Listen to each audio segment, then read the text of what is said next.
Hello and welcome along to a brand new episode of Chairboys Live Matchday. Thank you for watching. My name's Dan Simpson, coming to you from Studio One here at Adams Park. I've got my little mate here to say hello to.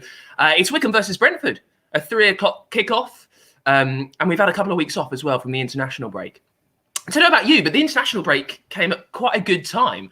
I know we love football. We love football coming at us thick and fast. But in the Championship, it's been a busy season. It's been a busy, kind of tense and stressful season. So I really enjoyed the break. I hope you did too. Feels very good to be back though, doesn't it? It's a big game today. Brentford, 11th in the league. They've drawn 3 of their last 4. We will keep you busy for the next half hour or so before kickoff, as I say, at 3 o'clock today. We'll check in from the Chairboys camp in just a second. We'll see how things are going in Brentford, speaking to someone from the Besotted podcast, and hopefully we're going to get a cult hero from both clubs to say hello to. Fingers crossed he pops up in a little bit, so make sure you stick around. Right, let's go. Hello to Stuart Barnes. Hello, Stuart. Yes, we must meet up at the tap room when we can, when lockdown's ended. Hello to Wayne Codd. Yes, we'll check in with that team news. We'll get all of it. You can see it in the ticker below me. The big news to kick us off, though. Dom Gape, fit, back in the starting lineup. Who else have we got here? Hello to Matty B 1975. Thank you so much for watching. We're going to keep you busy, as I say, for the next half hour or so. Now, listen to this. When you think about Wycombe playing Brentford, are you like me? One of the first things that you think about is that 8-goal thriller. 19 years ago, by the way, Wycombe came from behind to win 5-3 here at Adams Park. It had everything in it. We'll even watch the highlights in a little bit. One of the things that immediately comes to your mind, though, is Chris Vinnicom's volley. Do you remember that? Do you remember that goal? Do you remember Chris Vinnicom's screamer? It was all the more better of a goal because it was so random that it was Chris Vinicombe. Hardly ever scored for the Chairboys, and he absolutely pinged it in. It was a strange kind of floated, driven goal, wasn't it? Straight into the top corner. So that's got me thinking about random screamers.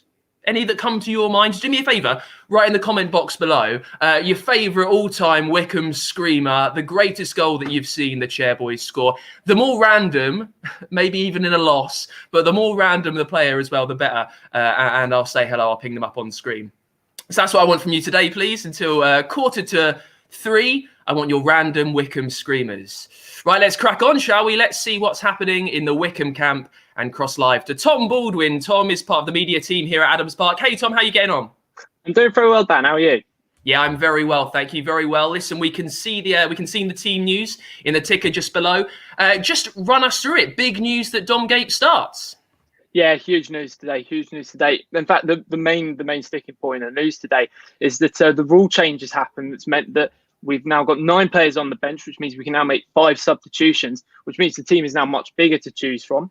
And the huge news today, as you mentioned there, is that Dom Gape starts alongside Curtis Thompson in the centre of midfield, which is fantastic to welcome him back. And Jason McCarthy is back after a long spell out. He makes his way onto the bench as well. So if we run through the team news today, we've got Ryan Alsop in net. Josh Knight and Anthony Stewart play together once more, turning into quite a formidable partnership there at the centre of defence. And you've got Jack Grimmer playing at right back, while Joe Jacobson joins him on the other flank at left back. He just turned 34 on Tuesday, so happy birthday, Joe. As I mentioned, Dom Gape and Curtis Thompson start at central midfield. It's his first ever Championship appearance, Dom Gape. Congratulations. And then Daryl's back in the side after making a few international appearances, as you do. He also scored last time out against Brentford in the EFL Cup, so it's great to see him back into the side. And then up front, we have Scott Kashket and Akin Fenwa, looking to match up alongside Pontus Jansson, who returns for Brentford today in their lineup. Scott Kashket, who's obviously the top goal scorer. And then you've got David Wheeler, who rounds off the team. Start 11. It's amazing, isn't it? You've reminded me that Dom Gape, the best midfielder in the Football League, hasn't made an appearance yet in the Championship. It'll be amazing to see how he cuts it at this level, whether he can be as brutal, be such an amazing defensive, solid force, and also be spraying the balls in all directions as well. I know there was a little bit of talk that maybe Bayo might not be fit enough for today, so it's brilliant to see him back. Also, we've got McCleary on the bench. Just talk us through McCleary coming to the club, because made a real brilliant cameo against Nottingham Forest last time out. Yeah, as you mentioned, McCleary really made a quite an impression actually coming off the bench against Forest. He linked up really well with Akinfenwa, Wheeler, and Kashket when they were all playing there. Obviously, we sadly lost that game 2-0, but he was such an impact that actually it'll be really excited to see if he comes on later today. It was actually quite an impressive debut. So he joins the guys on the bench today, and if he does come on, obviously he'll be making his home debut, so that could be quite interesting. Now, I think we've got quite an established figure reffing the game today. Is it Lee Mason? Is he with the whistle? Yes, it is Lee Mason, Premier League referee, Lee Mason. Yes. I'm very excited for that. And how much can you talk us through the Brentford side of things? I know you're firmly in the Chairboys camp. As I say, we'll check in with the Bees in just a sec. So you don't need to take us in too much detail, Tom, but just run us through what you've seen from Brentford so far this season. Yeah, so Gareth said in his pre-match press conference that the Brentford are such a great side. They've got so much strength in depth. They've got loads of talent. And Brentford haven't lost in their last 4 games, as you mentioned at the top of the show. And clearly the man to be marking today is Ivan Toney. The striker has 10 goals in 11 league games. He's just a goal behind the leading top goal scorer of the league in Adam Armstrong. Less said about him, the better. And Toney has an incredible 45% goal conversion rate, which basically means every other shot he hits the back of the net. And as I mentioned earlier on, Captain Pontus Jansson is back fit and playing again after a few hamstring issues. And last time out, Thomas Frank's side drew 0-0 with Middlesbrough. Nice. And I like your tone when you said that as well. Very professional, Tom. No, I know I'm always keen because we are in a lucky enough position to be able to come down to Adams Park to watch the games. Incredibly lucky to have that happen. So I'm always kind of checking in with what people have thought and made of it when they've been here. What have you made of the Blues so far this season, seeing us in the flesh? Yeah, I think we've played really well this season. It's been a bit of a shame, really. We lost 7 on the bounce, and everyone in the camp, especially everyone in the office, everyone, all the directors and management staff, we could all tell that clearly wasn't what we deserved, and we clearly needed a bit more, or we clearly deserved a lot more, rather. And then the Watford game came along, and we put in a fantastic performance against a really, really strong Watford side. And then we managed to beat Sheffield Wednesday, of course, the Birmingham result, which was unbelievable.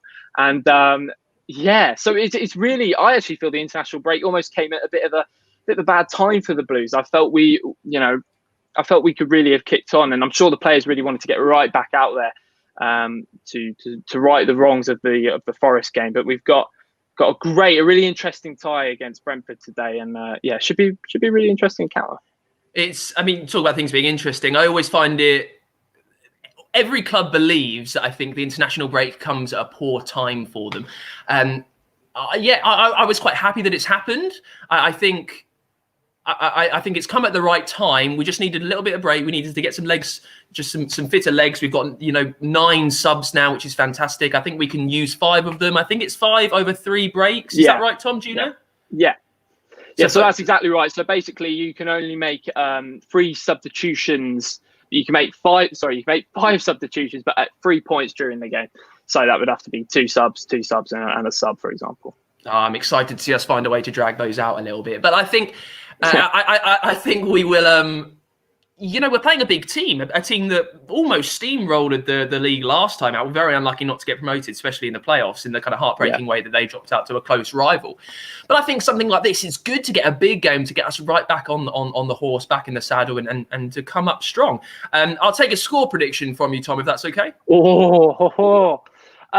Let's go. Let's go 1-1. 1-1. Okay. I can see you straddling the fence there, Tom. Let's go 1-1. I think it's going to be a really interesting tie because Brentford are a bit like, they're a bit mischievous lying there in 11th when really they should probably be a bit higher up. But I think our performances have been really good against some of the top sides, so I can see it being quite even, to be honest. Now, you might regular fans here know most people in the media team, but you might be a little bit new to them. So just, Tom, tell us a bit more very quickly about what you're doing in and around the club at the moment. Yeah, so I'm in for this season, sorting out, or helping out rather, Matt and the guys, Matt and Mark and the guys helping out, doing loads of media stuff. I've had the privilege of being at the games. Obviously, it's been awful not having any fans. In fact, it's been really quiet. So I'm just here helping out with Chairboys Live, some of the video content. I also do the live updates on the Wycombe Wanderers website, which is great if you guys can't get the iFollow passes.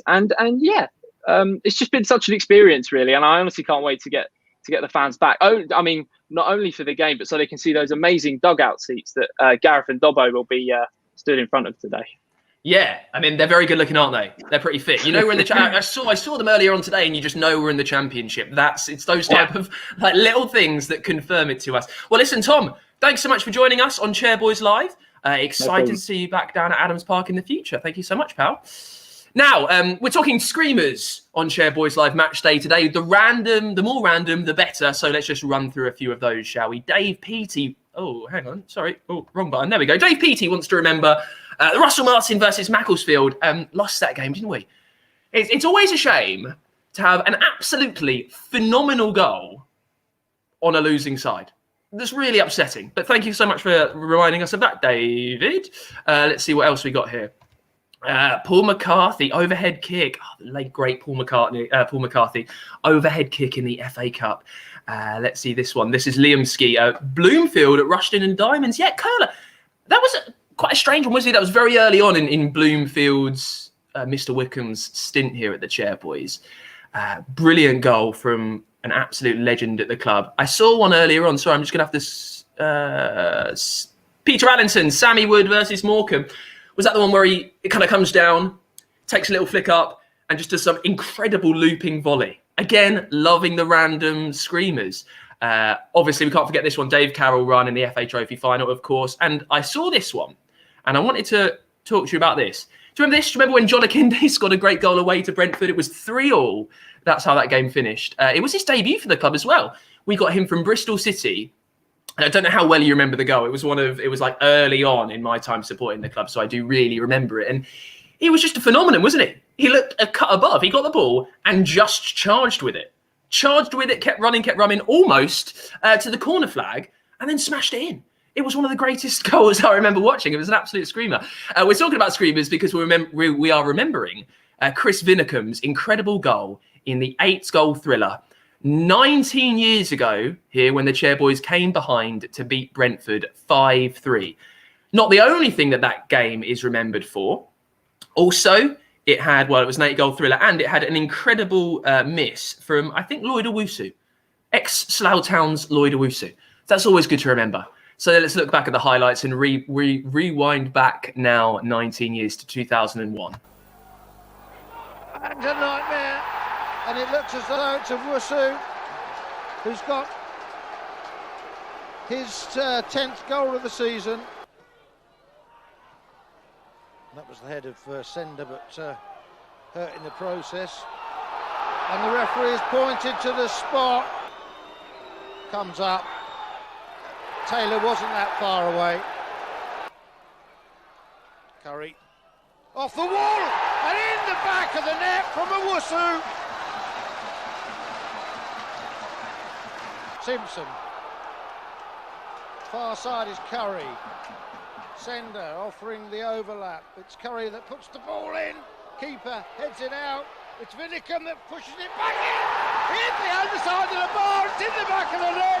And Vinnicombe scores his first goal of the season for Wycombe. Sue is away and Taylor comes out. And somehow or other gets tangled up with the ball. Sidwell gets the throw in. Owusu. Danger whenever he gets anywhere near the ball. And it's Burgess who's put it in the back of the net. Stays onside. Now Wycombe with 4 players racing into the spot. Chance here for Ramo. Second point. Ball in the back of the net. It's 3 apiece. Ballman loses sight of it, but Walker doesn't. Ballman puts the cross in. Ramo taps it in. 2 for Ramo. Just 4 minutes later, and Wycombe 4, Brentford 3. Simpson finds Roberts on the far side. Ballman goes in. Chance for Ballman! It's 5-3!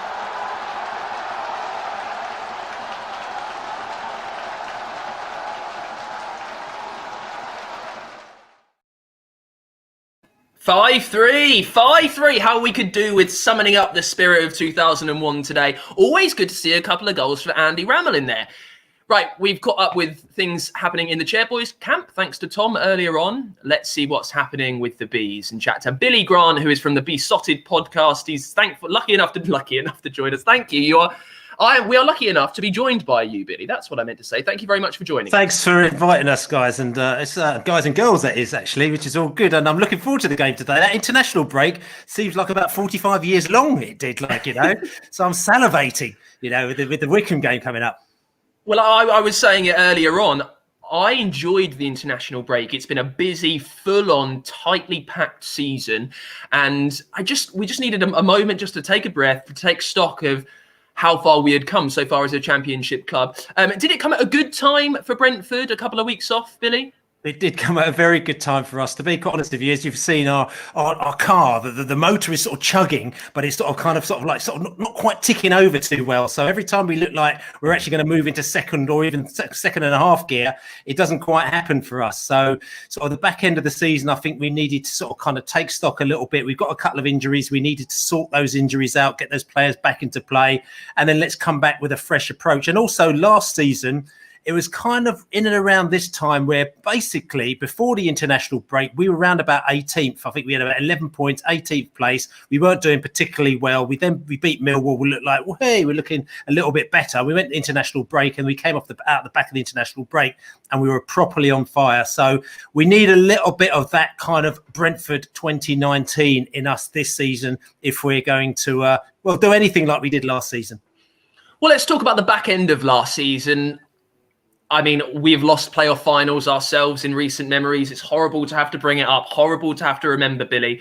But how was the summer in kind of resetting and going again? How do you find that they have gone about that so far this season? Going through it one more time. Well, the summer was about 5 minutes long, I think, because by the time the season had finished, we were started again. So it's a bit of a weird one, to be honest with you. And the thing is that we're used to, we're Brentford and, look, not funny. I mean, I'm Besotted podcast. And if you check out, this week, I'm proud of West.London. And this is this isn't even timed as well, because you could listen to this tonight, tomorrow, Saturday. I mean, I talked to Phil Catchpole and we talked a lot about Brentford and Wycombe and then the games that we played back in the past. And, all the games I went to go and see you play at Wembley when you beat Preston 4-2. And, I'm looking at a couple of those games there. That 5-3 game, by the way, I think I've scrubbed that one from my memory from 2001, which isn't great, But like I said to you, Brentford and Wycombe were quite similar in the.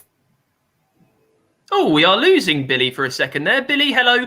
Billy's just frozen on us, which is a little bit of a shame. Let me just take it back to me while I run through a few of your comments. Yeah, Steve Darney summed it up, isn't he? That was 2001. Remember that game like it was yesterday. Who else have we got here? We're talking about screamers, remembering Chris Vinicum's Ebi Eze versus Cambridge. 2 almost identical goals. Do you remember that? Because the first one kind of took it down, curled it in. The second one was a lovely flighted volley, and brilliant to see him going great guns in the Premier League, isn't it?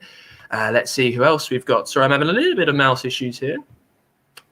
Ian Stonebridge against Swindon in the Johnston's Paint Trophy. It's such a shame, isn't it, to have an incredible goal like that. I don't want to put down the Johnston's Paint Trophy, but it is such an amazing thing and such a shame to have an incredible like that that's, in the Johnston's Paint Trophy when not many people are here to see it.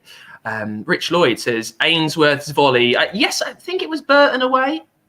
I seem to recall him doing the guitar, the flailing guitar, rocking arm celebration. Yeah, thank you for reminding us of that, Rich Lloyd.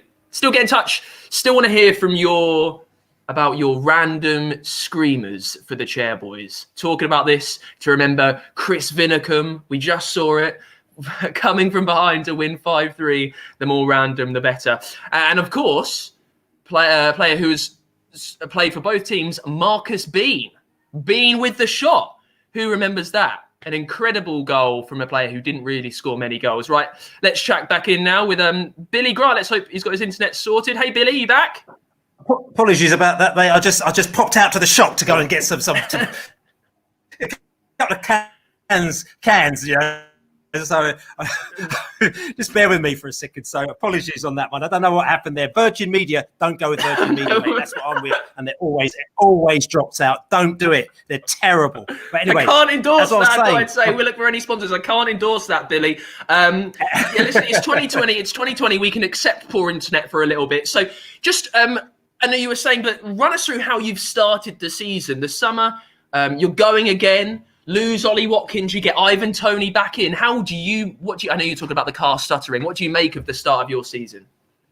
The start of our season has been pretty Brentford, to be honest with you. Every season is a season we start slowly. We start because we. That's a shame. Gonna have to drop Billy again. It's a shame. Enjoyed chatting to Billy just for the few minutes that we got him on. He was just internet's playing up there. Hey, look at that though. It's 2020.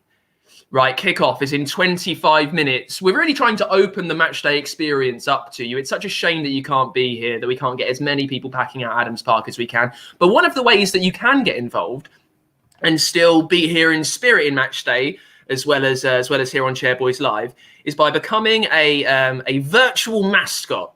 All the details for you to get involved and for you to become a virtual mascot is over on the website. Check it out. Find our website at Wycombe Wanderers. Loads of the normal Matchday mascot things. We're taking online, we're taking virtual. And today's virtual mascot is Owen.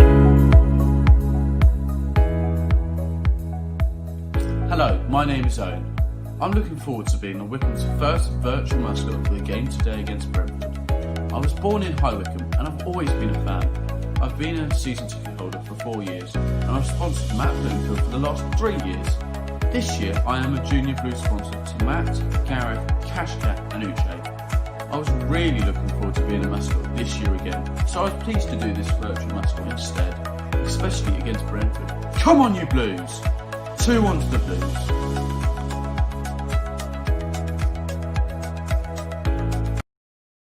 Nice and optimistic, Owen. Thank you so much for being our very first virtual mascot. If you want to get involved, all the details are on Wycombe Wanderers websites. Right, now 2020 has been a very strange year. We've had to put up with a lot. So let's go for it one more time with Billy from the Besotted podcast. I'm loving having you on. Billy, how are you doing now? Apologies, mate. I've moved to a different part of the house, I'm saying. So I think this should be okay. Fingers crossed, But as I was talking about our season. Like I said to you, every season we do the same. We sell our players because we do very well, and then people buy our best players. So we have to buy new players in. When we buy new players in, normally we get them from abroad or we get them from a lower division. It takes them a bit of time to get up to speed to the Championship. As you know, I mean, at Wycombe Wanderers have just come to the Championship now, and you realise it takes a few games for you to actually get used to it. Sometimes, especially when we first started, it takes the best part of a season, 9 months before our players get ready. But as we pick up a little bit more experience, sometimes it's taken 2 months, 3 months, 4 months. So even though Ivan Toney's a great player, it still took him a little bit of a while to get used to the Championship. He didn't score for a few games. Now he's scoring every game. We got Godosh, who we've been trying to get from Sweden for a year now. He's come in and he's still finding his feet. Also, the other thing is that we've lost 2 very key players this season as well. Ollie Watkins, obviously, he went for 30 odd million. Great player, scores goals, but Ivan Toney's come in and taken his place. And also we had Syed Ben Rama, brilliant creative player. He's gone. So for somebody to fill his boots, there's big boots to fill. So you've got Kanosh in there sometimes trying to fill his boots. Not quite the same. You've got maybe, Marcondes maybe trying to come in there, sort of filling his boots. So it's not quite the same for us. So everyone's expecting Brentford of this season to be exactly the same. And we kind of need to find our own sort of template and exactly what we are. Also, we've got 2 players missing, or actually 1 now. Norgard, Christian Norgard. He is the Don. Honestly, trust me, he is a brilliant player. He controls that midfield, and he went off against Preston. We were winning 2-0. It went up very early against Preston. We were winning 2-0, and we lost that game 4-2. I've got no idea how I do actually. We weren't very good. We lost that game, and after that, we've been up and down because he. Like when you've just got a player who is so key to your side, and a lot of people say you mustn't have a one-player side, but we're not a one-player side, but he is very key to how we play. And it took him a bit of time to get used to the Brentford way last season, but eventually when he got into it, back end of the season, honestly, he is brilliant. So we're missing him. And also Pontus Janssen has been out. But when we heard that he was back, there was like a massive, great big cheer of all the Brentford massive. When we heard he was back, then we saw the team coming out today, and Ethan Pinnock isn't playing. Like, oh no! So we've lost one good. We've got one good player in, and we've lost one good player in our defence. Ethan Pinnock and Pontus Jansson together, honestly, they're like the dream team. They're the best defensive record, part of the defence when they were in last season. So listen, no disrespect to Mad Beck Sorensen, who's playing today, but he's come out of our B team and he's doing very well. And, listen, we back all our players and we're good to have a good sort of backup set of players as well. But, we haven't quite had our 100% A team. And like I said to you, normally when the transfer window shuts, that's when Brentford kicks in. So because everyone's always trying to take our players. So transfer window shut. Hopefully now this is going to give us an opportunity to kick in and actually, do what we can do. Amazing. So thorough, so energetic. Internet's worked, Billy, from the Besotted podcast. Thank you so much for joining us on the show. Just want to say one quick thing as well. Yeah. I want to tell a quick Wycombe story. My flatmate lived with Steve Guppy. Right. Okay. Right. Old school Steve Guppy. She lived with. I'm not talking about she lived. She lived with me. I'm talking about my flatmate, and she was going out with Steve Guppy. So Steve Guppy. We had a story about Steve Guppy. If you listen to our podcast, Pride of West London as well, and a massive chat with Phil Catchbowl. And basically, Steve Guppy used to come to my Super Bowl parties every year at my house. Okay. And we're all sitting around 15, 20 of us in the living rooms of 9, 10, 11 o'clock at night, watching like the New York Giants play like the LA Rams or whoever it may be. And my mate let off a fire extinguisher in the middle of the night, in the middle of the Super Bowl party. So basically, everybody was covered in all like foam and there's wires, including Steve Guppy. So it's a bit of a strange story where basically you got Steve Guppy in my house with my flatmate covered in foam from the fire extinguisher. So every time I used to see Steve Guppy after that and he'd be playing on the pitch, I'd be shouting out fire extinguisher. And he would turn around and be looking at himself like, so for years I'd bump into him, it's like fire extinguisher. So if you ever see Steve Guppy, anybody, just say to him, fire extinguisher, and I think he might know what you're talking about. And he'll know what it means. Brilliant. Well, you can catch that in the latest episode of the podcast. Billy, thank you so much for joining us on the show. Okay. Enjoy yourself. Good stuff. Cheers. Cheers. Bye now. Good luck for the season, but not good luck today, all right? Listen, it's almost time for us to go. Very quickly, before we get on, a very special guest, a guest that is very close to my heart. Just let me run through some more Wycombe screamers. Alf Mawson against Luton. Do you remember that? Turned into Diego Maradona in front of your eyes. And also, who doesn't get enough credit in that goal is the flick from Paul Hayes. That flick from Paul Hayes is one of the greatest touches anyone has ever seen in the quartered shirt. Yeah, I've gone hyperbole, but that's what we do here on Chairboys Live. Right, someone who starred in that season for us, a man very close to my heart particularly. Bean with the shot. Marcus Bean joins us, ex-Wycombe, ex-Brentford. Beanie, how you doing? I'm good, thanks, Dan. Yourself? Yeah, very well, mate. Where do we join you right now? I'm pulled over. I've just been to a game. I'm rushing home to try and catch this massive game today. So I'm just pulled over somewhere in Uxbridge. Okay. All the glamour. And people say professional footballers have it easy, pulled over in Uxbridge. Listen, very quickly, let's just run through, because you've got a foot in both camps here. What have you made of both the Chairboys and both the Bees start to the season? In terms of the Chairboys, obviously a difficult start in the sense of new level, different problems being caused by teams, but kind of quite quickly got to grips with it, which is great, and are now looking like really competitive at this level. Brentford, few injury problems, people trying to settle in, but now with people coming back after international duty, being able to choose a set starting 11, good start, but could be better. But I'm sure they'll kick on. I want to ask you this as a footballer, because as you said, Wycombe, we had a little bit of trouble adjusting to the life in the Championship, and we're kind of finding our way now. What's that like as a footballer? How big is a step up in quality when you're on the pitch? Are things just happening about 1,000 miles an hour quicker? How do you find it when you move from League One to the Championship? I think that jump from League One to the Championship is big. So from League Two to League One, I don't think there's that much difference. But that next step up, you're playing against teams relegated from the Championship, international players. Every team is riddled with international players. I think it's a big step up in terms of tempo, in terms of technical ability, And I think it's a big step up. But the boys have been excellent, especially in the last 5 or 6 games, and it's definitely shown that they can compete at that level, which is great. I know that you've got a foot in both camps, as I said, but remember you are on a Wycombe live stream here, so I want to know where your heart lies. Score prediction for today, Beanie. What are you saying? Well, you put me on the spot here, haven't you? Yeah, I know. Yeah, I'm going to go for an away win today. It's a tough game. It's going to be a tough game for Wycombe, but I'm expecting Bayo to give the guys at the back a real handful. So I think it's going to be a high scoring away win. Sorry. What's the point in having an ex-player on, a club legend, if that happens? Well, listen, we've been talking about classic random screamers, Beanie. It would be, I know we've spoken about this before, but I know it would be incredibly remiss of me to have you on and not to bring up Bean with the shot. We're going to go over time by a few minutes, but that's all right because I need to ask you about this. Just talk us through the moment. The corner comes in. The game is level. We're coming back late into the game against Carlisle. We've scored a lot of goals in very quick succession. The ball drops to you. It's your 100th appearance for the club. You've never scored a goal. What's going through your mind? I'm thinking if I miss, it's gate. If it goes into the stands and it buys us a little bit of time with 10 men, we're all knackered. We're out on our feet. So I thought to myself, worst case, he goes into the stands and the referee blows his whistle. It's game over. Best case, we win the game, and it's a great comeback. So I'm just thinking to myself, why not just go and have a crack, have a go, and just try and hit the target, keep your head down, all the things you're taught as a kid, and it flew in the back of the net. It was a great day, and we thoroughly deserved it considering how hard that game was. And then was it the next game you scored a goal of slightly different quality, if I remember? Yeah, that one, I think, just on the goal line, I couldn't really miss that one, to be honest. 2-2, not something that happens every day for me, as you can imagine. Well, listen, Marcus, you've written yourself into Wycombe folklore with that goal. Thank you so much for joining us, mate.